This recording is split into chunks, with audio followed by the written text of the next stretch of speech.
तो students financial management का 2020 का क्वेश्चन पेपर मैं आपसे डिस्कस कर रहा हूँ, दिसंबर 2020 का प्राइवेट का एमकॉम जो है अब ये इस समय जो है फर्स्ट ईयर में आ गया है, प्राइवेट में और रेगुलर में फर्स्ट सेमेस्टर में आ गया है सीसीएस यूनिवर्सिटी मेरठ का। तो नमस्कार स्टूडेंट्स, मैं डॉक्टर पवन ओबराय आप सभी का स्वागत करता हूँ अपने YouTube channel study with doctor Pavan Oberoi पर। तो सबसे पहले आप चैनल सब्सक्राइब कर लीजिएगा study with doctor Pavan Oberoi, और उसके बाद एमकॉम अनसोल्ड पेपर प्लेलिस्ट देखिएगा, क्योंकि ये बहुत सारे मैंने क्वेश्चन पेपर जो हैं वो अपलोड किए हैं। तो वो सारे एमकॉम अनसोल्ड पेपर प्लेलिस्ट मैंने बना रखी है, तो उसमें एडिड हैं वो, तो आप उनको देख लीजिएगा। 2019, 20, 21, 22, 23 इस तरीके से 5-5, 6-6 साल के जो क्वेश्चन पेपर्स हैं वो मैंने अपलोड किए हैं काफ़ी सारे सब्जेक्ट्स पर।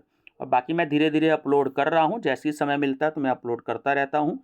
तो आप सभी स्टूडेंट्स जो हैं, चाहे सीसीएस यूनिवर्सिटी के हों, चाहे माँ शाकुंभरी यूनिवर्सिटी सहारनपुर के हों, चाहे फैज़ाबाद यूनिवर्सिटी के हों, चाहे बरेली यूनिवर्सिटी के हों, चाहे कानपुर के हों, चाहे लखनऊ के हों, चाहे पंजाब यूनिवर्सिटी के हों, चाहे हरियाणा के हों, किसी भी यूनिवर्सिटी के हों, तो आपको इन क्वेश्चन पेपर से काफ़ी हेल्प मिलेगी, है ना। क्योंकि प्रीवियस ईयर पेपर मार्केट में थोड़ा मुश्किल मिलते हैं, मैंने ही बड़ी मुश्किल से अरेंज किए हैं, तो आपसे डिस्कस कर लेते हैं। देखिए नंबर फर्स्ट क्वेश्चन है आपका। एक बात और इम्पोर्टेंट स्टूडेंट, जो सीसीएस यूनिवर्सिटी मेरठ की और माँ शाकुंभरी यूनिवर्सिटी के स्टूडेंट्स हैं, तो ये प्राइवेट का पेपर है, तो रेगुलर में भी सेम सिलेबस है और प्राइवेट में भी सेम सिलेबस है, केवल पैटर्न का अंतर होता है। तो आप ऐसा ना समझें कि आप रेगुलर के हैं तो प्राइवेट का पेपर ना देखें, और अगर आप प्राइवेट के स्टूडेंट्स हैं तो रेगुलर का पेपर ना देखें।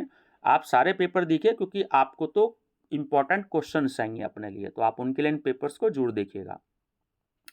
तो नंबर फर्स्ट क्वेश्चन है कि वित्तीय प्रबंधन से आप क्या समझते हैं, वित्तीय कार्यों का अन्य व्यवसायिक कार्यों से क्या संबंध है। What do you understand by financial management, what is the relationship of finance functions to other business functions. ठीक है, चलिए एक न्यूमेरिकल आ गया है इसमें आपका, the following particulars relate to two products, है ना, रिलेट टू टू प्रोजेक्ट्स। तो प्रोजेक्ट 1 है, प्रोजेक्ट सेकंड है। कैश रुपीस में गिवन है 90,000 1 लाख, कैश इन फ्लोज है आपका रुपीस में गिवन है 15,000 20,000। इकोनॉमिक लाइफ है, ये इकोनॉमिक्स गलत है, इकोनॉमिक लाइफ है आपकी ईयर्स में 10 ईयर्स और 8 ईयर्स की। तो आपको compute time adjusted rate of return and state which of the two project is better. तो जो आपका चैप्टर है कैपिटल बस्टिंग, उसमें ये आपको मिलेगा। ठीक है, आप वहाँ से इसकी प्रैक्टिस कर सकते हैं। थर्ड क्वेश्चन है इसमें कि पूंजी बस्टन से आप क्या समझते हैं, पूंजी खर्च निर्णय को प्रभावित करने वाले विभिन्न कारकों या तत्वों को समझाइए। What do you understand by capital budgeting, state the factors affecting capital expenditure decision. ठीक है व्यूअर्स, चलिए नेक्स्ट है आपका fourth question. S limited has obtained capital from the following sources, the specific costs are also noted down against them। तो sources of capital में है debentures, preference shares, equity shares and retained earnings. Book value given है आपकी 4 lakh, 1 lakh, 6 lakh and 2 lakh. Market value है 3,80,000, 1,10,000 and 12 lakh. और cost of capital है आपका, क्योंकि इसी चैप्टर का क्वेश्चन भी आपका 5%, 8%, 13% और 9%। ठीक है, इंफॉर्मेशन क्या है नीचे आपको कि you are required to calculate weighted average cost of capital using number first book value weights and second market value weights। Fifth है संपूर्ण पूंजी की भारांकित औसत लागत से क्या आशय, एक उदाहरण लेकर इस विधि को समझाइए। What is meant by weighted average cost of capital, explain this method with suitable illustration। ठीक है, चलिए नंबर 6 क्वेश्चन है, the following information is available in respect of a company, equity share capital rupees 10 each, rupees 10 lakh, debentures 14%, rupees 30 lakh, selling price per unit rupees 50, variable cost per unit rupees 30, fixed cost rupees 12 lakh. देखिए fix cost कभी भी per unit में given नहीं होती है, इस बात का आपको ध्यान रखना है। ठीक है, अब आगे इंफॉर्मेशन आपको गिवन है, the company is producing at present 1 lakh units, management of the company plans to increase output by 25%, the tax rate is 40%, you are required to make out the following calculation for the existing as well as planned level of output, है ना. First है operating leverage, second financial leverage और third है earning per share, जिसे हम short में EPS कहते हैं. ठीक है स्टूडेंट्स, तो कर सकते हैं. इजी क्वेश्चन है, ज़्यादा टिपिकल नहीं है. Question number 7 capital structure chapter का देखिए. एक चैप्टर आपका कैपिटलाइजेशन है ना, थ्योरी भी आती है, न्यूमेरिकल भी आ जाते हैं, 5-6 न्यूमेरिकल ही होते हैं बुक्स में. दूसरा चैप्टर होता है आपका कैपिटल स्ट्रक्चर, इसमें आपको ज़्यादा न्यूमेरिकल मिलेंगे और इसमें थ्योरीज ऑफ जो कैपिटल स्ट्रक्चर है, जैसे आपकी ट्रेडिशनल थ्योरी है, नेट इनकम थ्योरी है ना, एमएम हाइपोथेसिस, तो ये थ्योरी आप याद कर लीजिएगा थ्योरी पॉइंट ऑफ व्यू से. इसका न्यूमेरिकल है. The capital structure of SZ limited company is as under.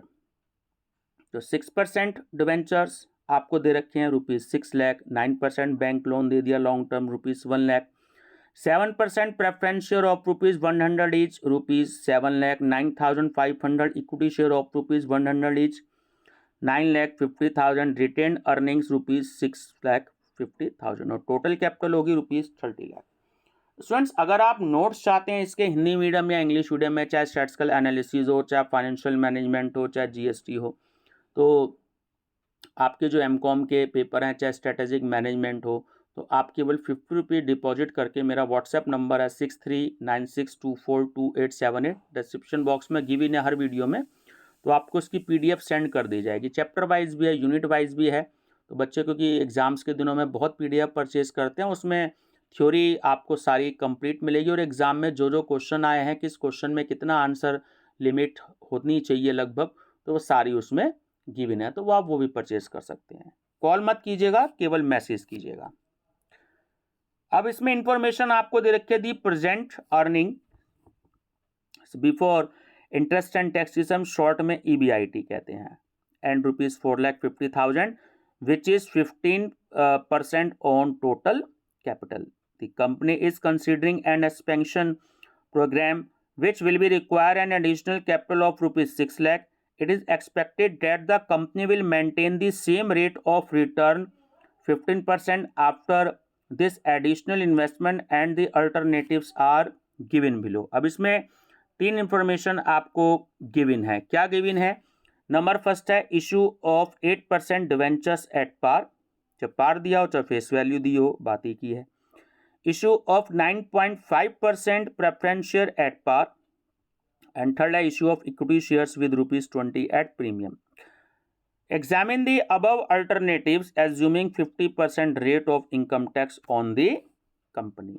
ठीक है व्यूअर्स, देखिए मैं कैपिटलाइजेशन की बात कर रहा था तो उसका भी न्यूमेरिकल आ गया है ना. Question number 8, the total capitalisation of a company is ₹1,80,000 and its alternatives are given below. तो 4 प्लान आपको गिवन है, जिसमें इक्विटी शेयर कैपिटल 60,000, 80,000, 1,20,000 और 1,80,000 गिवन है.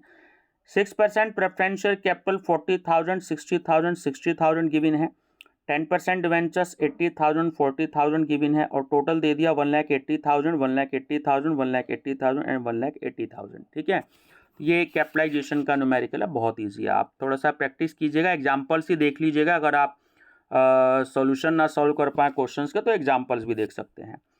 दे company earns before interest and tax ₹32,000 and tax rate is 50%. कभी भी अगर आपको टैक्स रेट क्वेश्चन में गिवन ना हो और अगर आपको लगता है कि यहाँ टैक्स रेट यूज होना है, तो आप 50% ही एज्यूम करिएगा. और एक क्वेश्चन में अपना आंसर बुक में एक नोट दे दीजिएगा, है ना. एज्यूम हमने 50% किया है. It is informed that no profits are retained and equity shareholders receive all debt is available after meeting prior claims. You are required to calculate capital gearing ratio and show its effect on earning of equity shares. ठीक है. Question number 9 है कार्यशील पूंजी विश्लेषण से आप क्या समझते हैं? इस प्रकार के विश्लेषण में जिन या विभिन्न अनुपातों का प्रयोग किया जाता है, उनके महत्व और सीमाओं का वर्णन कीजिए. What do you mean by capital working analysis? Discuss the role and limitations of various ratios which are used in such analysis. And 10th question है, शॉर्ट नोट्स आपसे पूछा जा रहा है कि write short notes on any 3 of the following. ठीक है, financial break even point, effect of issue of equity capital on income of equity shareholders, और projected balance sheet, stock dividend और present value method। ठीक है, stock dividend आपको मिल जाएगा dividend के chapter में, प्रेजेंट वैल्यू मेथड आपको मिल जाएगा कैपिटल बस्टिंग मेथड में। तो ये आप जो है कर सकते हैं तैयार बहुत अच्छे से, आपको काफ़ी हेल्प मिलेगी। नीचे देखिए स्क्रीन पे आपको जीएसटी का पेपर भी आपको नज़र आ रहा होगा, ये भी एमकॉम का पेपर है। तो अगली वीडियो में मैं इसको डिस्कस करूंगा, एमकॉम अनसोल्ड पेपर प्लेलिस्ट के नाम से जो प्लेलिस्ट बनी हुई है उसको देखिएगा, आपको काफ़ी सारे क्वेश्चन पेपर्स मिलेंगे। ठीक है, आप नोट्स भी परचेज कर सकते हैं ओनली 50 रुपीज़ में। Thank you, good bye.